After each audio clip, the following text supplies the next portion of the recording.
Halo, kita berjumpa lagi. Kali ini saya akan membahas mengenai prokes atau protokol kesehatan umum saat pembelajaran tatap muka. Jadi ini membuat kita semua bersiap-siap apa yang perlu kita lakukan saat nanti di ITS diberlakukan pembelajaran tatap muka secara offline. Jadi protokol itu adalah aturan atau standar yang perlu kita lakukan supaya kita terhindar dari COVID-19, terhindar dari paparan COVID-19. Jadi protokol kesehatan itu adalah aturan atau standar tersebut. Nah, bagaimana protokol kesehatan pribadi? Yang pertama yaitu berdoa sebelum melakukan aktivitas, kemudian pastikan bahwa Anda semua berada dalam kondisi fit. Jika tidak fit, tidak boleh ke kampus, ya. Apabila ada anggota serumah yang dinyatakan sakit atau indikasi COVID-19 atau memiliki gejala-gejala yang mirip dengan COVID-19, sebaiknya tetap di rumah. Dan itu harus dilakukan selama minimal 14 hari. Pastikan juga bahwa Anda semua sebelum keluar harus menggunakan masker yang benar dan selama di luar rumah tetap menggunakannya secara benar.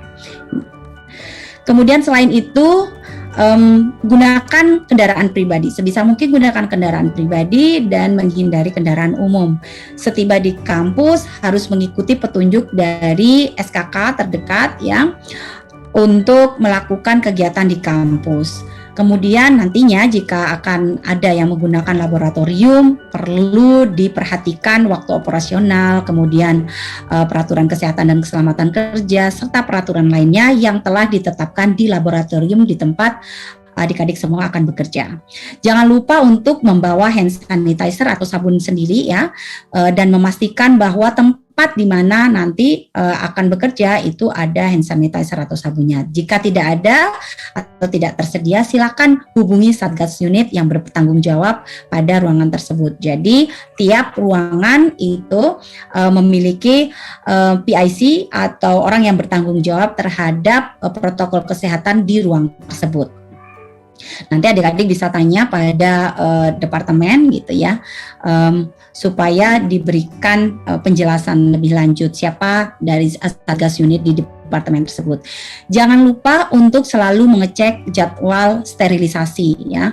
Ada hotline COVID-19 di ITS ya, jika diperlukan untuk sterilisasi. Kita harus memastikan bahwa ruangan yang akan kita gunakan itu selalu dalam keadaan steril.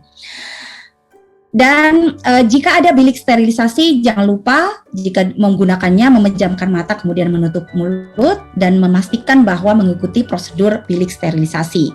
Apabila di ruangan tersebut ada AC ya, maka jangan lupa untuk sebisa mungkin mematikannya baik.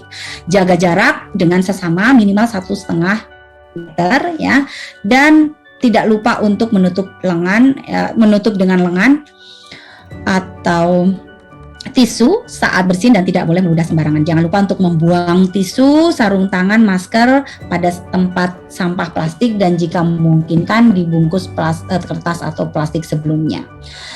Hindari menyentuh benda yang kemungkinan banyak disentuh oleh orang seperti handle pintu, kemudian railing tangga gitu ya.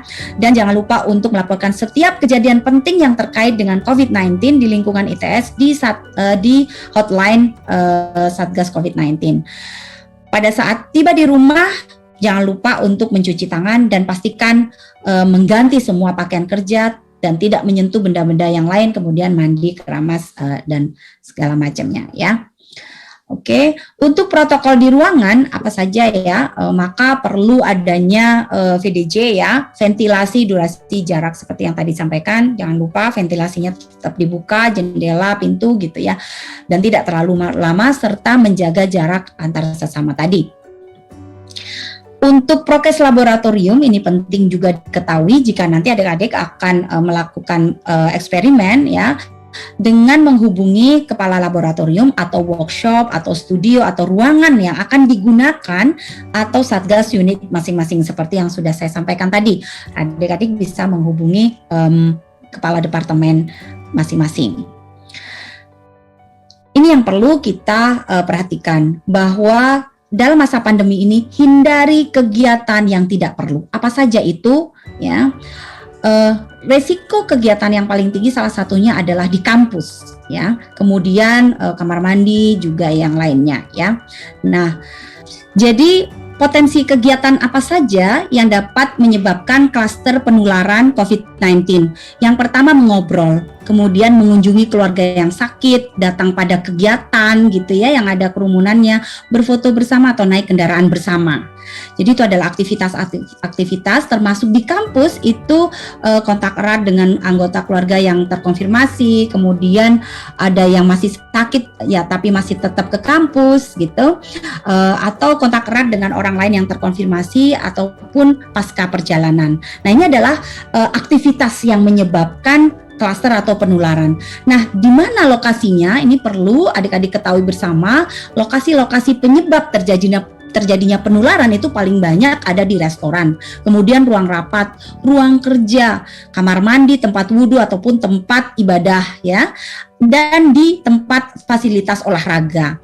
Termasuk di dalamnya di rapat-rapat offline di dalam kampus ya, bekerja bersama, makan snack gitu ya, kegiatan dengan jumlah orang yang banyak gitu ataupun olahraga bersama. Jadi penting diketahui adik-adik semuanya bahwa kegiatan di kampus yang dapat mengindikasikan atau menyebabkan penularan perlu untuk dihindari, harus dihindari. Saya rasa itu. Terima kasih. Assalamualaikum warahmatullahi wabarakatuh.